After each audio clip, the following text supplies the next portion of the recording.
Sibuyele sikubingelele sikwamukele izindaba zehora lokuqala emini. Lezi ndaba nizithulelwe unkosazana wakwaDambuza Magubha nazo ezinohlonze emini nje.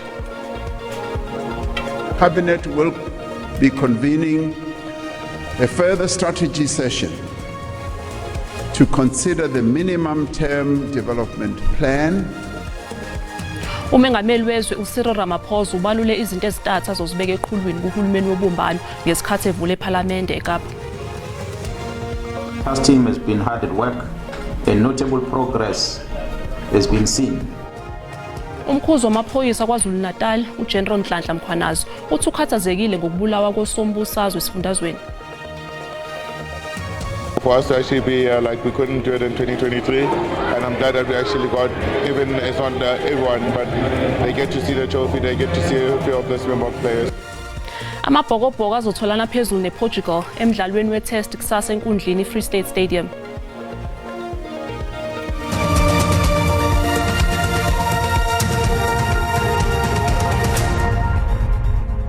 Umengameli wezwe uCyril Ramaphosa ubalule izinto ezintathu azozibeka eqhulwini kuhulumeni wobumbano. Okokuqala uqinisekisa ukuthi liyathuthukizwe kwakhiwe namathuba emisebenzi. Okwesibili ukulwisana nobubha kanti nokuqinisekisa ukuthi umbuso usesimene esihle futhi unesasasa. Lokho kungokwesithathu. Ukuthuthuka ukwakhiwa kwanciphisa izinga lobubha, ukulwisana nokudlondlobala kwezinga lezindleko zokuphila kanye nokwakha umbuso nesasasa. Lezi izinto eziseqhulwini kuhulumeni wobumbano. Umengameli wezwe uCyril Ramaphosa uthi emasontweni aza icabinet lakhe lizoba mdibimunye ngenhloso yokwakha amasu ukuze kugxilwe kulezi zinto okufanele ilungiswe. Cabinet will be convening a further strategy session to consider the minimum term development plan, having moved from the medium term strategic plan framework rather. The development plan which will translate the priorities that these parties have agreed to. Umengameli uthi inqubomgomo kahulumeni ehlose uguqula isimo somnotho kubantu bakuleli iyona ezosiza eqinisekiseni ukuthi umcebo wezwe wabeleka kubo bonke abantu. Our experience over the past 30 years has shown that when our economy grows, jobs are created. Umengameli balungisa ukuze bazokwazi ukuheha abatshali imali eindaweni zabo. Usho lokhu njengoba mazekile ngenxa yengqalasizinda engekho esimweni. We will put in place systems to ensure that capable and qualified people are appointed to senior positions in municipalities. Umengameli uphinde wathi uzosungula inkampani ezokwenganyela umbuso okuyinkampani ezimakethe ezinkulu ukuze kusimamiswe umnotho. Amalungu ePhalamende emaqenjini ezombusazwe ehlukene azwakalisa imibono eyahlukene njengoba kubekwa inkulumo mpikiswano ePhalamende emva kokuthi umengameli wezwe uCyril Ramaphosa izolo ethula inkulumo ebhekiswe ezweni yokuvulwa kwePhalamende. Own President Umsholozi said the following. He said the following. Inkinga zethu zaqala ngesikhathi kufika abamhlophe kuleli. Bathatha umhlaba wethu, bathatha nomcebo wethu, bafika nomthetho wabo, bazenzela unothanda nje. Namhlanje asinamhlaba, namhlanje asinamfuyo, konke kwathathwa ngesihluku. Salwa silwela umhlaba wethu, asizange sivele siwanike abelungu. At this point, I want to recognize our traditional leaders who are here as part of Umkhonto weSizwe, because in Umkhonto weSizwe, we believe that the land belongs to the nation and the land belongs to the people. Is South Africa's chance to free itself from populism, division and economic decline. This is our opportunity now to build South Africa into the prosperous country that we know it can be together. You indeed spoke like a badly wounded buffalo yesterday. You spoke like a given up soul. Nothing inspirational came from that tired speech yesterday. You didn't speak like a person who declined electoral support with 17% to less than 50%. How on earth do you repeat a SONA speech that made you lose elections? You were saying to South Africans yesterday in no so many ways that you learned nothing out of these historic elections to an extent that you want to continue business as usual. Njengamanje ake sixhumane nomhlaziyi wezombusazwe uSandile Swane ozosichazela kabanzi ngenkulumo kaMengameli uRamaphosa eParliament. Sikwamukele ezindabeni Sandile Swane, ingabe inkulumo kaMengameli uRamaphosa ayethula izolo ungaphawula uthini ngayo?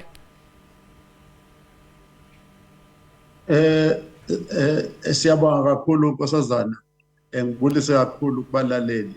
Inje lento lenkulumo ethulwe uSir Ramaphosa izolo ayehlukile kwezinkulumo ekade ezethulwa kusukela ngo2018. Ayikho into entsha, kodwa ke manje kufanele sibheke ukuthi isikhathi sesihamba kuyobonakala ukuthi imisebenzi yakhe injani, ngoba kusukela ngo2018 ukuzoba manje uyinkomo engenalo ubisi. Siyawadinga amasi kodwa siwatholi.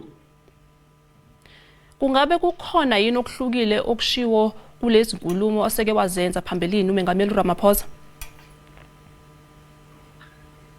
uRamaphosa lenkulumo ayibekile namhlanje ayikho into ehlukile, iyafana nje, kodwa ikhona indawana encanyana kulama priorities wakhe ayishintshile, ngoba babekhuluma about a capable people and a capable state. Sebeyikhiphile ke le capable people, bakhuluma nje kuphela nge-capable state. Uyabona ke indaba yokuthi capable people nayo ibalulekile, ngoba uma ubheka manje isimo sabantu abamnyama, abantu abamnyama behle ngo6 times uma ubaqhathanisa nabelungu. Ama-graduates wabantu abamnyama as a proportion of their population, imfundo yabantu abamnyama yehlile in the past 30 years. Ema-primary schools izinga lokufunda lehlile kakhulu. Zikhona ke nezinye izinto ezithusayo ezethusa ikakhulukazi uma uzibheka as umuntu omnyama kule nkulumo kaRamaphosa. Sandile, uma ubheka wena ingabe kuba khona kohulumeni wobumbano kuyicebe elihle eNingizimu Afrika? Uhulumeni wobumbano lento ekhona manje i-coalition, siyeke nje kuloko sifaka amagama ey'ningana.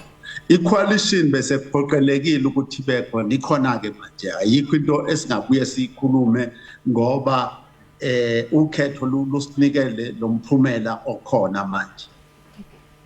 Siyabonga kakhulu Sandile Swane, lowo bekungumhlaziyi wezombusazwe uSandile Swane. Umkhuzi wamaphoyisa kwaZulu-Natal uGeneral Nhlanhla Mkhwanazi uthi phakathi kokunye kobugebengu obugubuzele kakhulu isifundazwe ukuhlaselwa nokubulawa kwabantu abaningi ngesikhathi esisodwa. Umkhwanazi ubethula umbiko wesigaba onyaka wokusebenza kwamaphoyisa esifundazweni. uGeneral Mkhwanazi ubale isehlakalo sakamuva saseZakheni eMnambithi lapho ubulawe kuso abantu abangaphezulu kwabayisithupha ngesikhathi bedutshulwa behamba ngemoto, njengezinye zobugebengu obubonakala buthanda ukwanda esifundazweni ezihlobene kakhulu nokubulawa kwabantu abaningi ngesikhathi esisodwa. The province of KwaZulu-Natal was also hit with a mass killings in the first quarter of this year. Many of you might have covered those stories. One of them is when 7 incidents that were noted in each 3 or more people were killed, which includes an incident recently that was in the news where a family of 11 were shot and killed in the parking. The investigation into this matter has been taken over by the provincial office, and we are waiting ballistic results in order to link some of the suspects that we have arrested in relation to that matter. And they are in custody as we speak. Maqondana namacala ahlobene nokusocongwa kosombusazwe esifundazweni, uGeneral Mkhwanazi uthi selokhu kwasungulwa ithimba elispecial ngo2018 elajutshula ukubhekana nalo bugebengu sewuqalile kubonakala umehluko. Of the murdered people, 57 of them were councillors. 57 of them were political party members, and 30 political party office bearers, 26 municipal officials as well as 1 security officer. 369 suspects were arrested and charged. zingamashumi amahlanu nantathu izibhamu esezishaqwa amaphoyisa nosekutholakala ukuthi ziyathinteka kwamanye amacala ngama-59 okubulawa kwamakhansela, izikhulu zomasipala kanye namalungu amaqembu ehlukene ezombusazwe esifundazweni. Mbukeli sisathi wethu uzokuphathela udaba oluthi evidence before court overwhelmingly proves accused number 1, 2, 4 and 5 together with Chando assaulted the deceased on many occasions which led to his death. Abesilisa abane bathole benecala lokubulala nokuthumba uAndile Mbutho nowayedume ngelika Bobo enkantolo yemantshi yaseVerulam.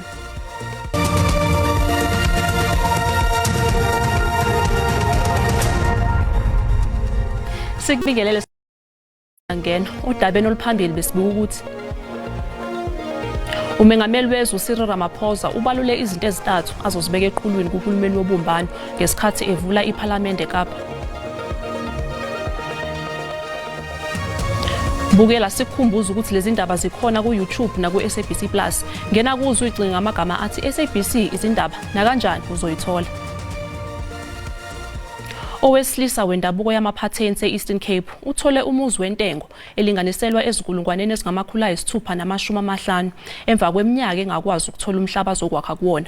uPoto Giant namadodana akhe amabili sebehlala eMjondolo iminyaka eyishumi edlule, manje sebenekhaya abaziqhenya ngalo. Lomlisa obehlala eMjondolo usenomuzi nempahla esegameni lakhe. uPoto Jankisi wakhishwa eplazini ayehlala kulo ngo-2014 eneminyaka eyikhulu. Wagcina esehlala endaweni ebizwa ngePatency lapho ahlale khona nendodana yakhe kanye nabazukulu. Emva kweminyaka eyishumi uthi isithunzi sakhe sesibuyile njengoba esenekhaya. I am very grateful for what my son has done and all his efforts in ensuring that I finally get a house. This is now his home. Fike nezinto ezehlukene zokwenza impilo yakhe ibelula nokufaka phakathi ukudla kanye nempahla yokuhlala.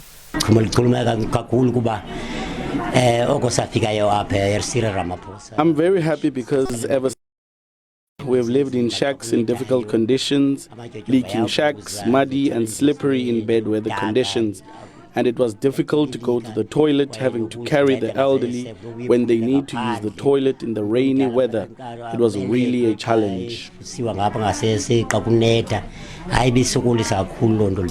Umnyango wezokuhlaliswa kwabantu uthi ingqinamba enkulu obhekene nayo ukuthola umhlaba olungele ukwakha imizi kuwo.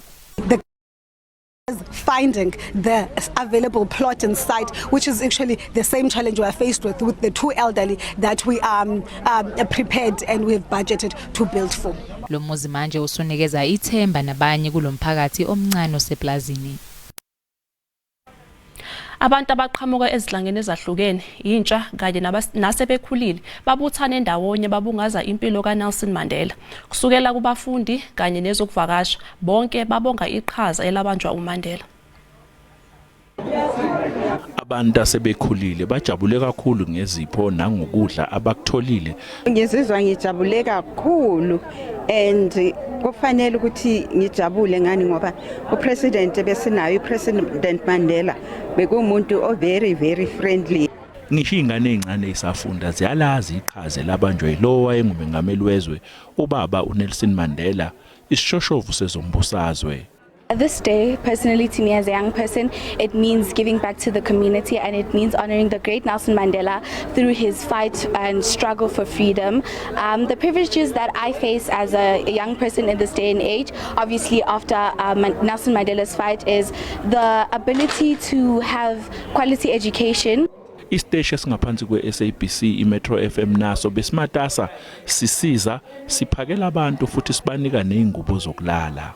Sifikela ekseni ngabo 7 and saqala ukupheka, so we've been cooking kusukela ekseni bogogo and celebrate with them and sibakhombise uthando because uthando yona into ebalekile kakhulukazi labantu abangenakho lokhu thina esinakho.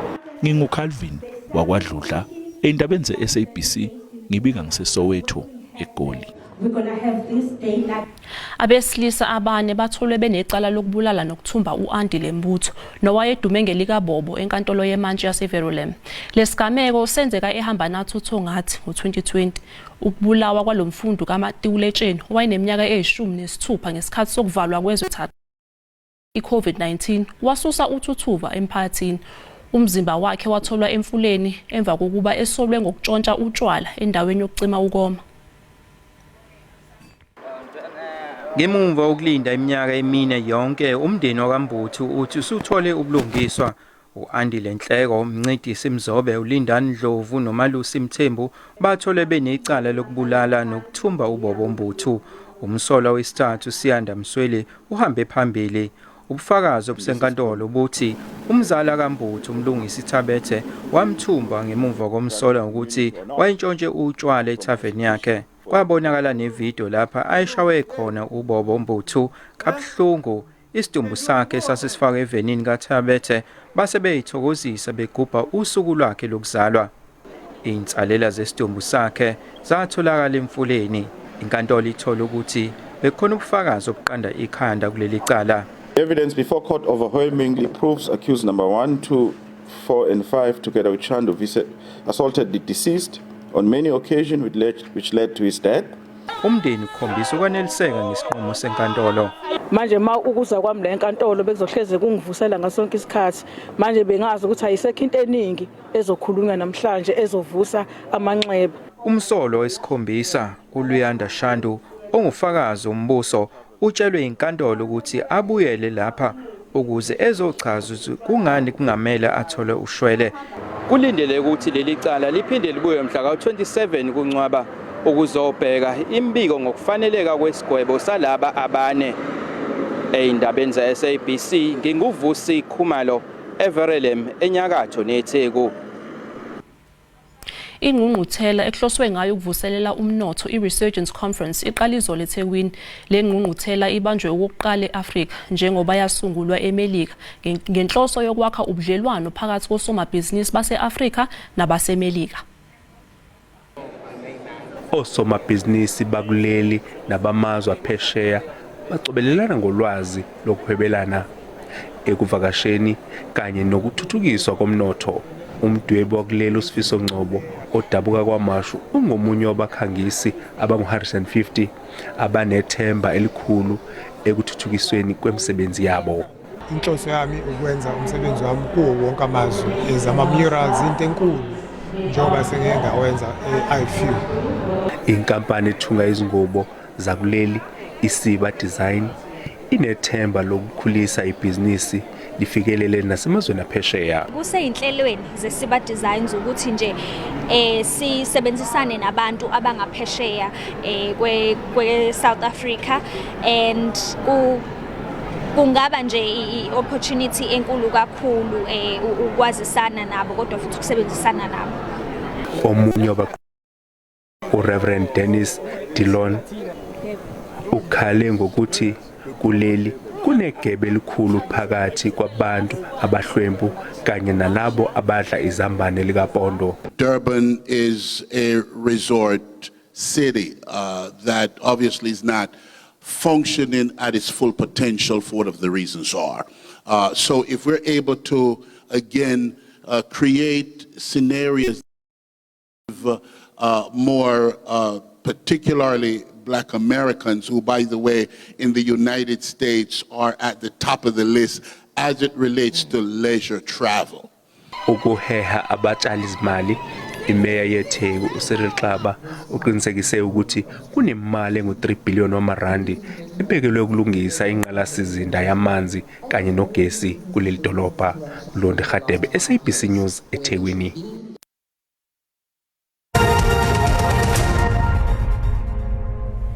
Luse phansi uhwebo leRand ezimakethe emini namhlanje.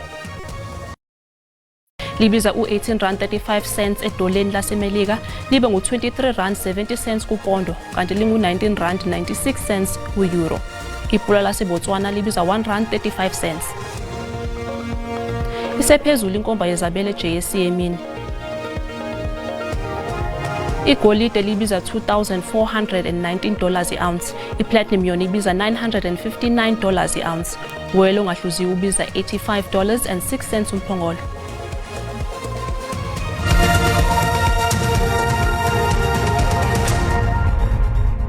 Amabhokobhoko azotholana phezulu nePortugal emdlalweni wetest kusasa enkundleni Free State Stadium. Leli qembu likhangise ngendebe yomhlaba eyayinqoba nyakenye eFrance enxanxatheleni yezitolo iLoch Logan eBloemfontein. Isifikile indebe yomhlaba eBloemfontein. Lokhu bekubheke ngabuva abalandeli bamabhokobhoko selokhu leli qembu lanqoba le ndebe nyakenye. Amalunga leli qembu akhangise ngale ndebe kuleli dolobha. I'm very excited, always excited to put on the Bok jersey and just live out your talent that God has given you. So doing that back home where I was born and bred, it's unbelievable, and selling out the Cheetah Stadium, it's going to be a massive vibe. It was amazing. I mean, for the people of Free State, they're passionate rugby supporters, they support the Springboks. So for us to actually be like we could, and I'm glad that we actually got, even it's not everyone, but they get to see the trophy, they get to see a few of the Springbok players. So it's exciting and looking forward to the game on Saturday. Abalandeli bawulindele ngabovu umdlalo wakusasa lapho leli qembu lizotholana phezulu nePortugal. I'm actually super excited because Bloemfontein is a place to be. And in Bloemfontein, all our national teams are winning here because the support is great. You can even see here today, if you look around, the support is great. And remember now, just think about it. Imagine yourself, by Saturday, how will it be? Go Bokke, go. Very excited and very proud to be a South African. Lo mdlalo uzoqala ngehora lesihlanu kusasa ntambama. Mbukela umhlahlo wesimo sezulu uyalandela emva kwekhefu.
Bukela sibeka lapha indaba zehora lokuqala emini. Siyabuya futhi ngehora lesikhombisa. Umusa wenkosi ube nani nonke.